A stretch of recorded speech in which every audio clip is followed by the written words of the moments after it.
Morning all of you. మనం final year నుంచి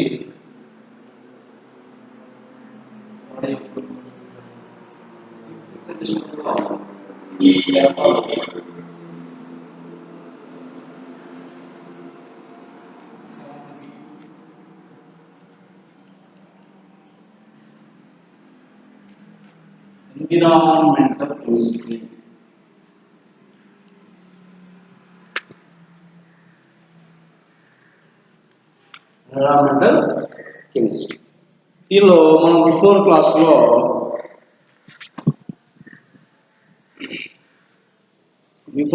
మనం ఏం నేర్చుకున్నాం? ఓజోన్ కొరత అంటే ఏమిటి, ఓజోన్ కొరత వలన ఏ విధంగా మనకి నష్టాలు, అదేవిధంగా ఫోటోకెమికల్ స్మాగ్ ఏ విధంగా ఉంటుంది, దాని నుంచి మనం ఏ విధమైనటువంటి ఇబ్బందులను ఎదుర్కొంటున్నాం అనేది మనం బిఫోర్ క్లాస్లో చూడడం అనేది జరిగింది. Okay right. టుడే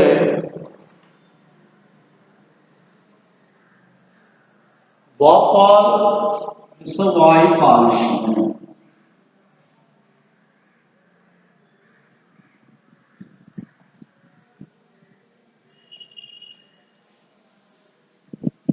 భోపాల్ విషవాయు కాలుష్యం.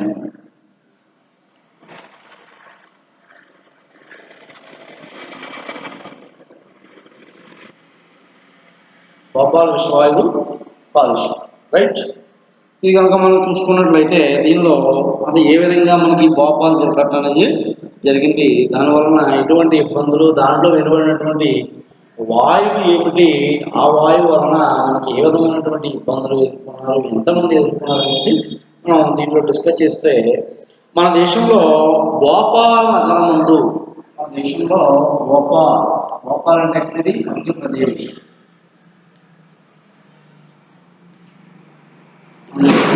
భోపాల్ నగరం నందు యూనియన్ కార్బైడ్ సంస్థ, ఆ సంస్థ పేరు ఏంటంటే యూనియన్ కార్బైడ్.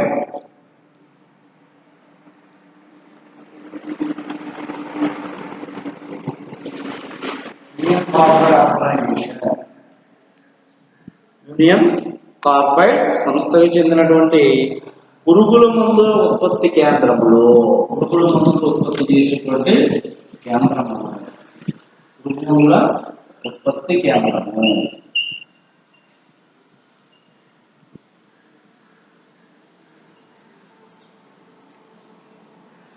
భోపాల్ నగరంలో మనకి ఇక్కడ యూనియన్ కార్బైడ్ సంస్థకి చెందినటువంటి పురుగు మందుల ఉత్పత్తి కేంద్రంలో 1984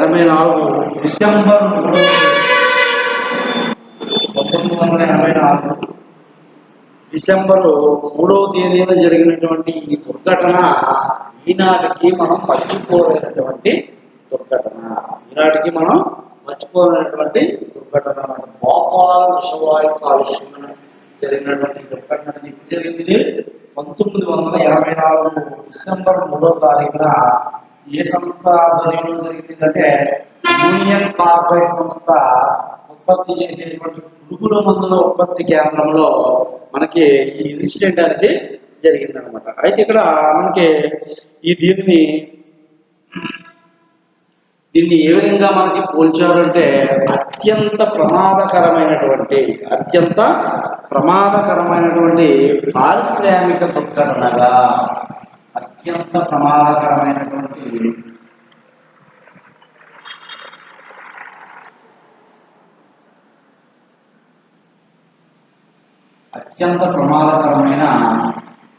పారిశ్రామిక దుర్ఘటన.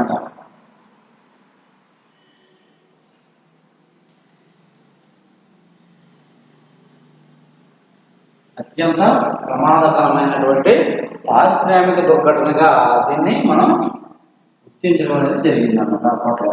అంటే ఈ పారిశ్రామిక దుర్ఘటనగా మనం చూసుకున్నట్లయితే వాటికి చాలా ప్రమాదకరమైనటువంటి దుర్ఘటన. అయితే ఈ కర్మాగారం నుంచి వెలువడినటువంటి వాయువు మిథైల్ ఐసోసైనైడ్. ఈ కర్మాగారం నుంచి వెలువడినటువంటి వాయువు కనుక ఏంటంటే మిథైల్ ఐసోసైనైడ్.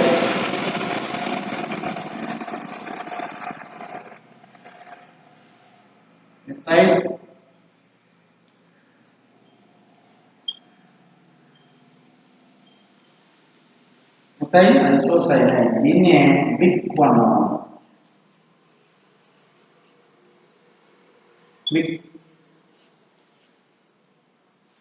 మిథైల్ ఐసోసైనైడ్ అంటే దీని నుంచి వెలువడినటువంటి వాయువు ఏంటంటే మిథైల్ ఐసోసైనైడ్. ఇది ఆవిరి రూపంలో గాలిలోకి చేరి, అంటే ఈ మిథైల్ ఐసోసైనైడ్ ఏం చేస్తుందంటే ఆవిరి రూపంలో గాలిలోకి చేరి సుదూర ప్రాంతాలు, అంటే చుట్టుపక్కల ఎన్ని ప్రాంతాలు అయితే ఏమి ప్రాంతాలు అయితే ఉన్నాయో వాటిని మనకి క్షణాల్లో విస్తరించడం వలన ఇది సుమారు, అంటే ఈ వాయువు విడుదలయ్యి ఈ చుట్టుపక్కల ఏ ప్రాంతాలు అయితే ఉన్నాయో ఆ చుట్టుపక్కల భోపాల్ పరిసర ప్రాంతాలన్నింటినీ కూడా క్షణాల్లో విస్తరించడం వలన సుమారుగా 2,50,000 మంది, సుమారుగా 2,50,000 మంది ఈ వాయువుని పీల్చడం అనేది జరిగింది. 2,00,000 మంది ఈ వాయువుని, ఎంతో కొద్ది పరిమాణంలో ఈ వాయువుని పీల్చడం అనేది జరిగింది అనమాట. అంటే ఎక్కువ పరిమాణంలో పీల్చిన వారు కనుక మనం చూసుకుంటే, ఎక్కువ పరిమాణంలో ఈ వాయువుని పీల్చిన వారు సుమారు 2,500 మంది, 2,500 మంది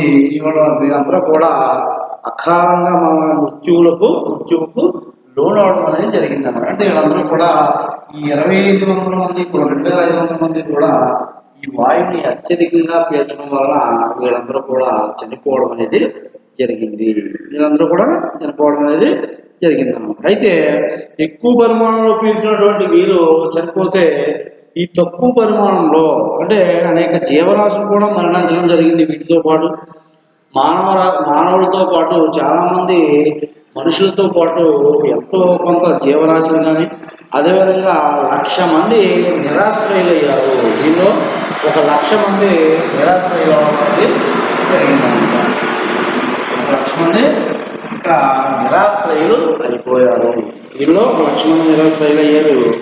దీంట్లో ఇంకేం జరుగుతుందంటే బుద్ధి పరిమాణాల్లో పీల్చినటువంటి వారు, అంటే తక్కువ మోతాదులో పీల్చిన వారికి ఏమైందంటే శ్వాస, నేత్ర, జఠరాంత్ర, నాడీ కండర ప్రత్యుత్పత్తి సంబంధ వ్యాధులతో ఇప్పటికీ బాధపడుతూ ఉన్నారన్నమాట. అంటే కొద్ది మోతాదులో పీల్చినటువంటి వారికి శ్వాస సంబంధ వ్యాధులు కానీ, జఠరాంతర వ్యాధులు కానీ, నాడీ కండర వ్యాధులు కానీ, ప్రత్యుత్పత్తి సంబంధమైనటువంటి వ్యాధులతో బాధపడడం అనేది జరిగింది. అయితే గర్భిణీ స్త్రీలు కనుక, ఈ గర్భిణీ స్త్రీలలో చాలామంది వాళ్ళు పీల్చడం వలన ఏమైందంటే పిండాల్లో ఉన్నటువంటి వాటిలో అంగవైకల్యం రావడం, పుట్టిన పిల్లల్లో అంగవైకల్యం, అదేవిధంగా వ్యాధులతో ఎక్కువ గర్భిణీ స్త్రీలలో అంగవైకల్యం సంతరించుకోవడము, అనువంశిక సంబంధమైనటువంటి రుగ్మతలు సంభవించాయి.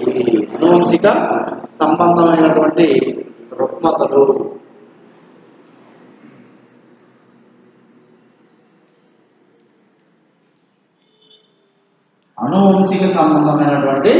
రుగ్మతలకు చాలా మంది లోను కావడం అనేది ఈ భోపాల్ విషవాయువు వలన మనకి ఇక్కడ జరిగిందనమాట. అయితే దీని మీద మనం చూసుకున్నట్లయితే జనసాంద్రత ఎక్కువగా కలిగినటువంటి ప్రాంతాలలో ఇలాంటి కర్మాగారాలు ఉండడం అనేది చాలా ప్రమాదకరము. అంటే ఎక్కువ జనసాంద్రత కలిగి ఉన్నటువంటి ప్రదేశాలలో కానీ, లేదంటే ఎక్కువ జనసాంద్రత కలిగి ఉన్నటువంటి నగరాలలో కానీ ఇటువంటి కర్మాగారాలు ఉండడం అనేది చాలా ప్రమాదకరము. ఇవి అలాంటి సందర్భాల్లో, అలాంటి ప్రదేశాలలో ఈ కర్మాగారాలను ఉండకూడదు. ఉన్నట్లయితే ఎటువంటి ప్రమాదాలు జరగకుండా మనకి ఇక్కడ జాగ్రత్తలు తీసుకోవాల్సినటువంటి బాధ్యత ప్రభుత్వాలు మరియు ఆ సంస్థల యొక్క అధినేతలపైన ఎంతైనా ఉన్నది. అదేవిధంగా దేశంలో బరోడా, పశ్చిమ బెంగాల్, పటాన్చెరు ప్రాంతాల్లో కూడా ఈ విషవాయు పరిశ్రమలు ఎక్కువగా ఉన్నాయి. ఎక్కడవే బరోడా, పశ్చిమ బెంగాల్,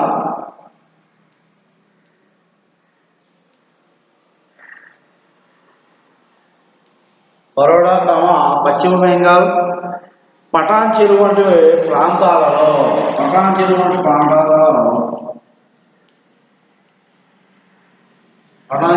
ప్రాంతాలలో ఈ విషవాయు కర్మాగారాలు అత్యధికంగా ఉండడం అనేది జరుగుతుంది అనమాట. కాబట్టి వీటి వలన వీటి నుంచి ఎక్కువ ప్రమాదము పొంచి ఉండడం అనేది జరుగుతుంది. వీటి వలన ఎక్కువగా ప్రమాదాలు అనేవి పొంచి మనకి చుట్టుపక్కల నివసించేటువంటి ప్రజలకు ఎక్కువ ప్రమాదాలు పొంచి ఉండడం జరుగుతుంది. కాబట్టి మనకి వీటి నుండి రక్షించుకోవడం కోసం ఆ పరిశ్రమలు అనేవి అత్యధికమైనటువంటి జాగ్రత్తలు తీసుకోవాల్సినటువంటి బాధ్యత వారిపై ఉంటుందన్నమాట. ఓకే,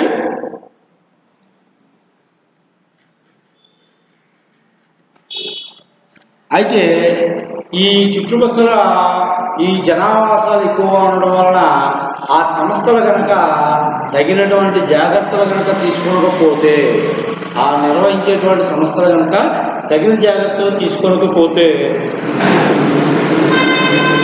ఇప్పుడు భోపాల్ దుర్ఘటన వంటి సంఘటనలు అనేకము జరిగే అవకాశం ఎక్కువగా ఫ్యూచర్లో ఉన్నదని శాస్త్రవేత్తల ద్వారా మనకి తెలుస్తుంది. అంటే అక్కడ ఉన్నటువంటి ఆ కర్మాగారాల్లో తగినటువంటి జాగ్రత్తలు తీసుకుని వాటిని కనుక మనం నడిపించకపోతే మళ్ళా భోపాల్లో జరిగినటువంటి సంఘటనలే మిగతా ప్రదేశాలలో కూడా జరిగేటువంటి అవకాశం ఎక్కువగా ఉన్నదని మనకి తెలుస్తున్నదన్నమాట. కాబట్టి అత్యధికంగా జాగ్రత్తలు తీసుకుని కర్మాగారాలను నడపడం అనేది చాలా ప్రాముఖ్యమైన విషయమని మనకి ఈ భోపాల్ విషవాయు దుర్ఘటన ద్వారా మనం తెలుసుకుంటాం అన్నమాట. ఓకే, అయితే ఇక్కడ చెప్పాం కదా, మిక్ అంటే మిథైల్ ఐసోసైనైడ్.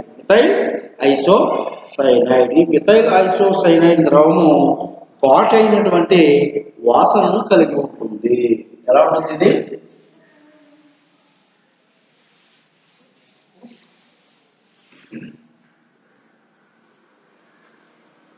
ఘాటైన వాసనను కలిగి ఉంటుంది మిథైల్ ఐసోసైనైడ్.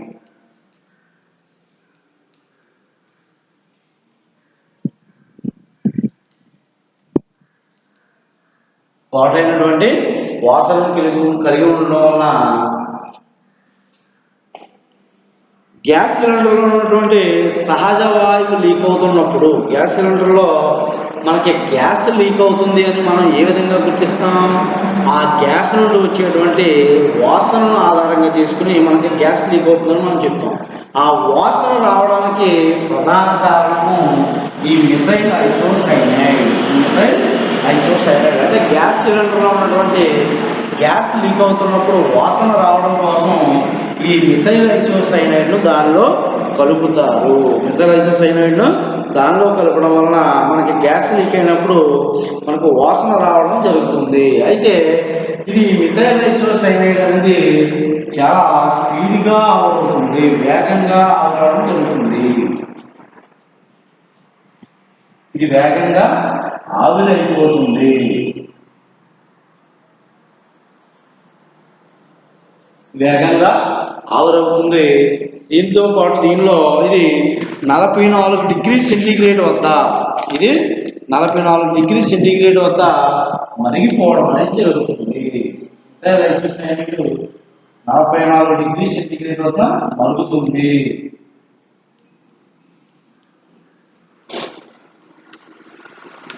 మిథైల్ ఐసోసైనైడ్ గురించి మనం తెలుసుకున్నట్లంటే ఘాటైనటువంటి వాసనను కలిగి ఉంటుంది, వేగంగా ఆవిరైపోతుంది, 44 డిగ్రీ సెంటీగ్రేడ్ వద్ద ఇది మరిగిపోతుంది.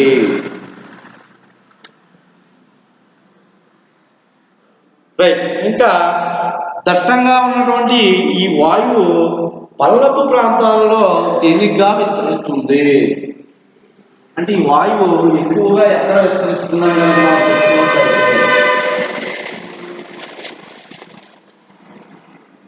పల్లపు ప్రాంతాలలో ఈ వాయువు ఎక్కువగా విస్తరిస్తుంది.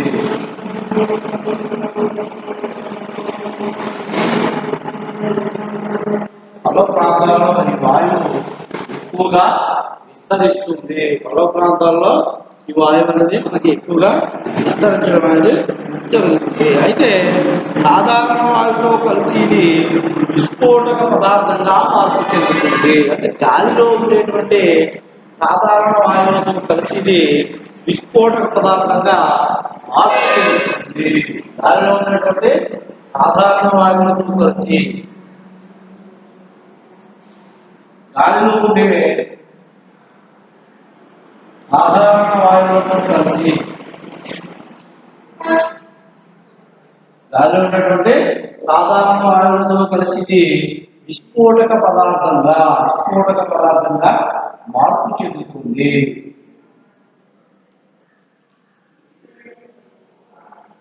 విస్ఫోటక పదార్థం అనేది మార్పు చెందుతుంది. అంటే గాలిలో ఉండేటువంటి సాధారణ వాయువులతో ఇది విస్ఫోటక పదార్థంగా మార్పు చెందుతుంది. అంటే వేగంగా మండగలిగే స్వభావాన్ని కూడా కలిగి ఉంటుంది.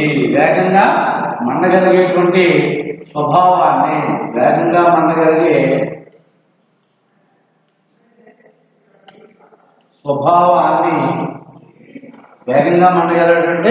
స్వభావాన్ని ఇది కలిగి ఉంటుంది. అంటే వేగంగా మండడానికి గ్యాస్ అనేది వేగంగా మండడానికి కూడా ఇది ప్రధాన కారణంగా మనం చెప్పవచ్చు.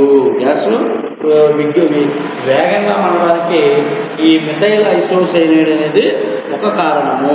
అయితే అనేక ముఖ్యమైనటువంటి రసాయన పదార్థాల ఏర్పాటులో ఈ పదార్థాన్ని ఉపయోగిస్తారు. అంటే ముఖ్యమైనటువంటి రసాయన పదార్థాలు తయారు చేయడంలో ఈ మిథైల్ ఐసోసైనైడ్ను ఉపయోగించడం జరుగుతుంది.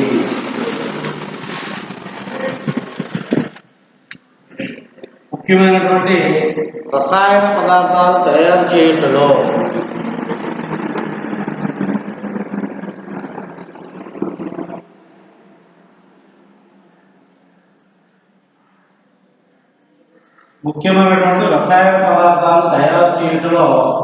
ఈ మిథైల్ ఐసోసైనైడ్ను ఉపయోగిస్తారు. అంటే మిథైల్ ఐసోసైనైడ్ అనేది మంచిగా ఉపయోగపడుతుంది అనడానికి మనకి గ్యాస్ వాయువులో స్మెల్ రావడం కోసం మరియు కొన్ని ముఖ్యమైన రసాయన పదార్థాలు తయారు చేయడానికి ఈ మిథైల్ ఐసోసైనైడ్ను ఉపయోగించడం అనేది జరుగుతుంది. గుల్మనాశనలు మరియు చీడనాశనలు, రబ్బర్లు మరియు జిగురు ఉత్పత్తిలో కూడా ఇది వినియోగించడం జరుగుతుంది. ఎక్కడెక్కడ ఉపయోగిస్తారండి దీన్ని? గుల్మనాశనలు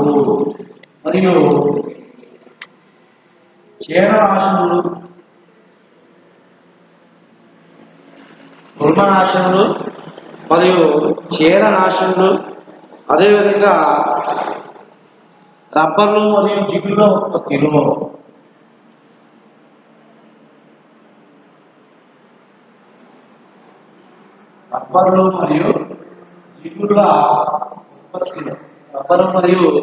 జిగుళ్ళ ఉత్పత్తిలో దీనిని ఉపయోగించడం అనేది జరుగుతున్నది. అంటే మిథైల్ ఐసోసైనైడ్ను ముఖ్యమైనటువంటి రసాయన పదార్థాలు తయారు చేయడంలోను, గుల్మనాశనలు, చీడనాశనలు, రబ్బర్లు, జిగుళ్ళ ఉత్పత్తిలోను ఈ మిథైల్ ఐసోసైనైడ్ను ఉపయోగించడం జరుగుతుంది. దీంతో పాటు మనకి రసాయన పరిశ్రమల్లో ఉత్పత్తి సమయాలలో ఇది బాహ్య వాతావరణాన్ని చేరే అవకాశం ఉంటుంది. అయితే ఈ మిథైల్ ఐసోసైనైడ్ యొక్క బిహేవియర్ ఎలా ఉంటుందంటే దీన్ని తయారు చేసేటప్పుడు బాహ్య వాతావరణంలోకి చేరే అవకాశం ఎక్కువగా ఉంటుంది. బాహ్య వాతావరణంలోకి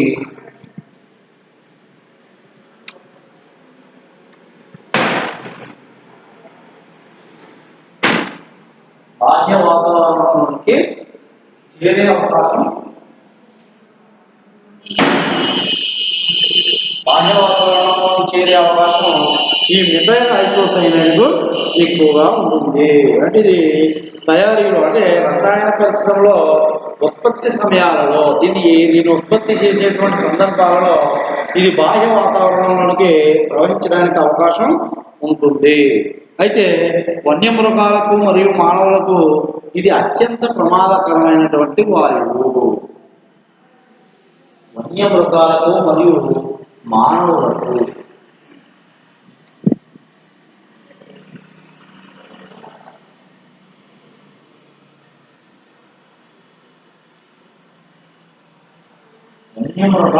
మరియు మానవులకు అత్యంత ప్రమాదకరమైన వాయువు.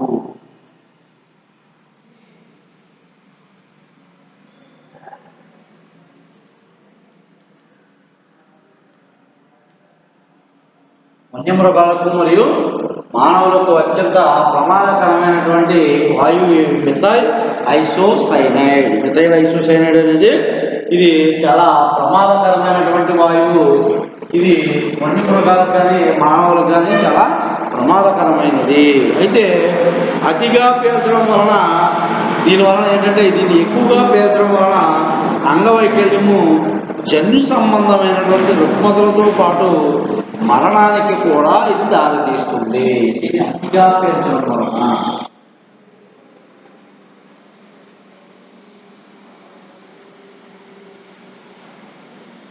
అతిగా పీల్చడం వలన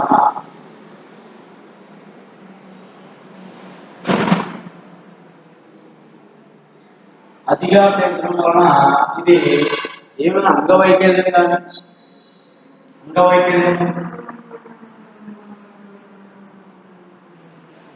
అతిగా పీల్చడం వలన అంగవైకల్యము, జన్యు సంబంధమైనటువంటి రుగ్మతలతో పాటు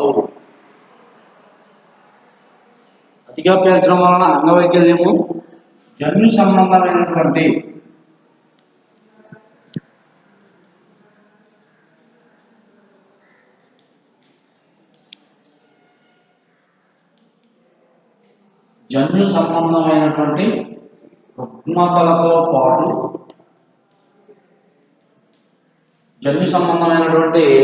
రుగ్మతలతో పాటు మరణానికి దారితీస్తుంది. జన్యు సంబంధమైనటువంటి రుగ్మతలతో పాటు ఇది మరణానికి దారి తీయడం అనేది జరుగుతుంది అనమాట. ఇది చాలా ప్రమాదకరమైనటువంటి వాయువు. దీన్ని మంచిగా ఉపయోగించినప్పటికీ దీని వలన మానవాళికి, జీవకోటికి చాలా ప్రమాదం పొంచి ఉన్నదని మనం దీని ద్వారా తెలుసుకుంటాము. గాలిలోకి విడుదలైనప్పుడు ఆరోగ్యపరమైనటువంటి ఇబ్బందులను కలుగజేసే వాయువుగా మార్పు చెందుతుంది. అయితే ఇది గాలిలోకి విడుదలయ్యి గాలిలో ఉన్నటువంటి వాయువులతోటి చర్య జరిగి ఇది గాలిలోకి విడుదలయ్యి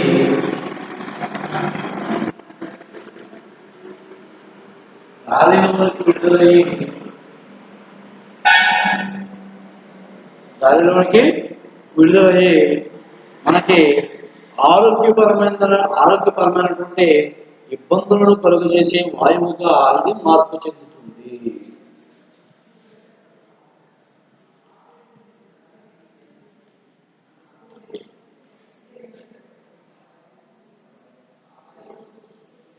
ఆరోగ్యపరమైనటువంటి ఇబ్బందులను కలుగజేసేటువంటి వాయువుగా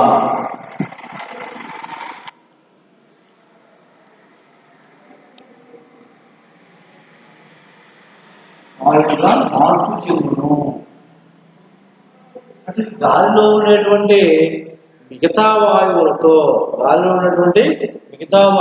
చర్య జరిపి మనకు ఆరోగ్యపరమైనటువంటి ఇబ్బందులను కలుగజేసేటువంటి వాయువుగా ఇది మార్పు చెందుతుంది. ఆరోగ్యకరమైనటువంటి ఇబ్బందులను కలుగజేసినటువంటి వాయువుగా ఇది మార్పు చెందుతుంది. అయితే జలావరణాల్లో ఇది అంటే గాలిలో ఉన్నప్పుడు ఈ విధమైనటువంటి మార్పులు చెందుతుంది. అదే జలావరణంలో కనుక మనం దీన్ని చూసినట్లయితే ఇది నీటితో కలిసినప్పుడు యూరియా మరియు కార్బన్ డైఆక్సైడ్ వంటి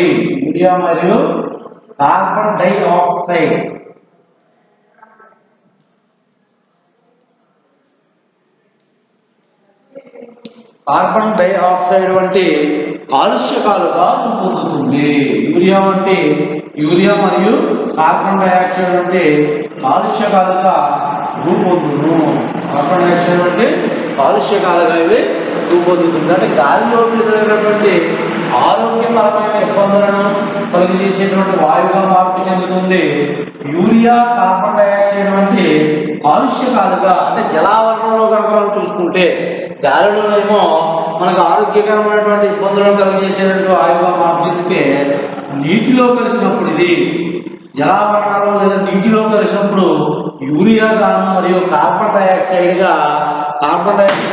కాలుష్యకాలుగా రూపొందుతుంది. కార్బన్ డైఆక్సైడ్ అంటే కాలుష్యకాలుగా ఇది రూపొందడం అనేది జరుగుతుంది. అంటే ఆవిరి చెందగల కర్బన సమ్మేళనాలు అంటే ఇవి ఆవిరి చెందగలిగినటువంటి ఆవిరిగా మారేటువంటి కర్బన సమ్మేళనాలుగా అంటే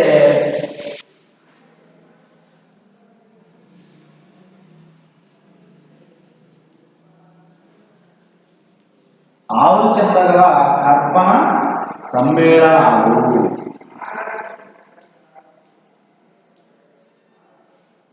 ఆవిరి చెందగలిగేటువంటి కర్బన సమ్మేళనాలుగా వీటిని ఏమంటారంటే volatile organic compounds.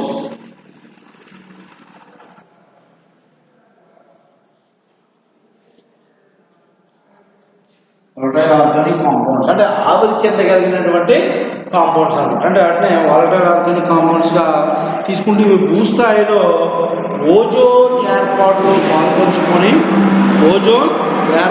పాల్పంచుకొని పంట క్షీణతకు దిగుబడి తగ్గుదలకు సహకరిస్తుంది. ఇది ఏం చేస్తుందంట భూస్థాయిలో ఓజోన్ ఏర్పాటులో పాల్పంచుకొని అంటే భూస్థాయిలో ఇది ఏం చేస్తుందంటే ఓజోన్ ఏర్పాటులో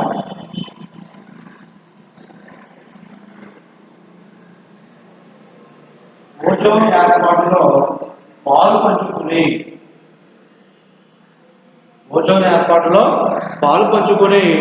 పంట క్షీణతకు దిగుబడి తగ్గుదలకు సహకరిస్తుంది. ఇది సహకరించడం అనేది జరుగుతుంది. పంట క్షీణతకు మరియు దిగుబడి తగ్గుదలకు ఇది సహకరిస్తుంది.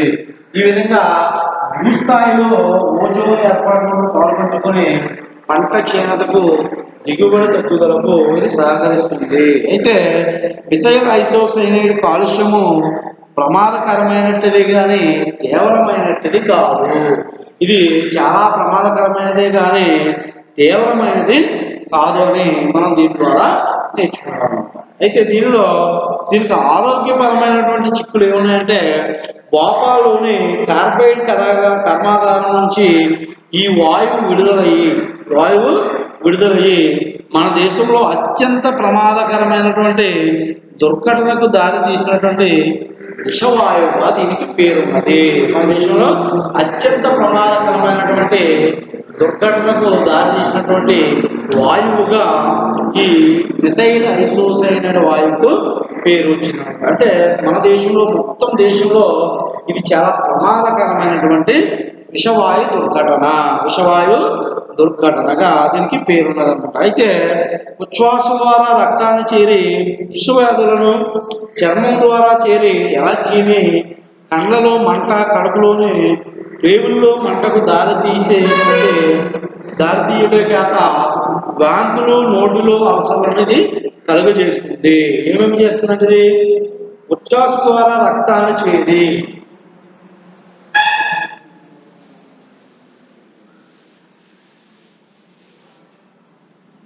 ఉచ్ఛ్వాస ద్వారా అంటే మనం పీల్చుకోవడం ద్వారా రక్తాన్ని చేరి ఉచ్ఛ్వాస ద్వారా రక్తాన్ని చేరి ఉప్పుసు వ్యాధులను కలిగిస్తుంది.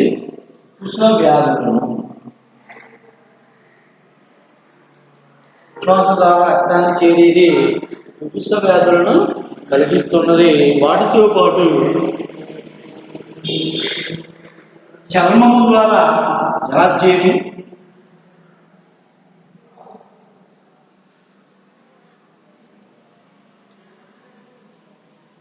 ద్వారా ఎలర్జీని, అదేవిధంగా కండ్లలో మంట,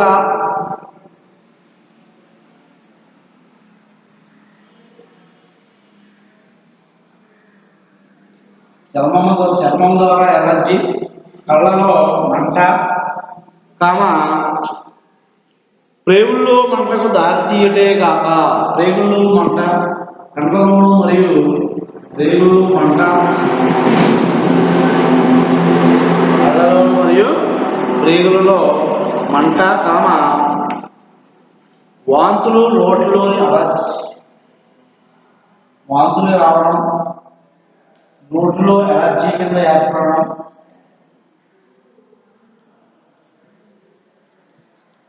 దీని యొక్క ప్రధానమైనటువంటి లక్షణాలు అంటే దీనివల్ల ఏం జరుగుతుందంటే చర్మం ద్వారా ఎలర్జీ వస్తుంది, కండ్లలో మంట వస్తుంది, పేగులో మంట, వాంతులు మరియు నోటిలోని ఎలర్జీని కలుగజేస్తుంది ఈ మిథైల్ ఐసోసైనైడ్ అనేటువంటి వాయువు. దీంతో పాటు వాయువు ప్రభావం ఎక్కువైనప్పుడు దురదలు, మంటలు, వాంతులు ఎక్కువగా రావడం జరుగుతుంది. అంటే ఈ వాయువు యొక్క ప్రభావం ఎక్కువగా ఉన్నట్లయితే, వాయువు యొక్క ప్రభావం ఎక్కువగా ఉంటే దురదలు మరియు మంటలు, అదేవిధంగా వాంతులు ఎక్కువగా రావడం అనేది జరుగుతుంది.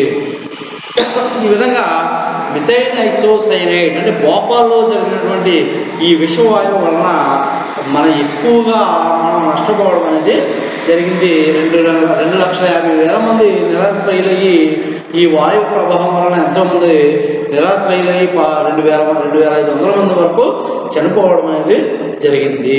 ఈ విధంగా మిథైల్ ఐసోసైనైడ్ అనేది చాలా ప్రమాదకరమైనటువంటి విషవాయువుగా మనం ఈరోజు నేర్చుకోవడం అనేది జరిగిందన్నమాట. ఓకే, ఇది మిథైల్ ఐసోసైనైడ్ మరియు దాని వలన కలిగేటువంటి ప్రమాదాలు. రైట్, ఇక్కడితో మనకి సెకండ్ యూనిట్ కూడా ఎన్విరాన్మెంటల్ కెమిస్ట్రీలో కంప్లీట్ అవ్వడం జరిగింది. నెక్స్ట్ రేపటి క్లాస్లో మనం థర్డ్ యూనిట్ గురించి నేర్చుకుంటాం.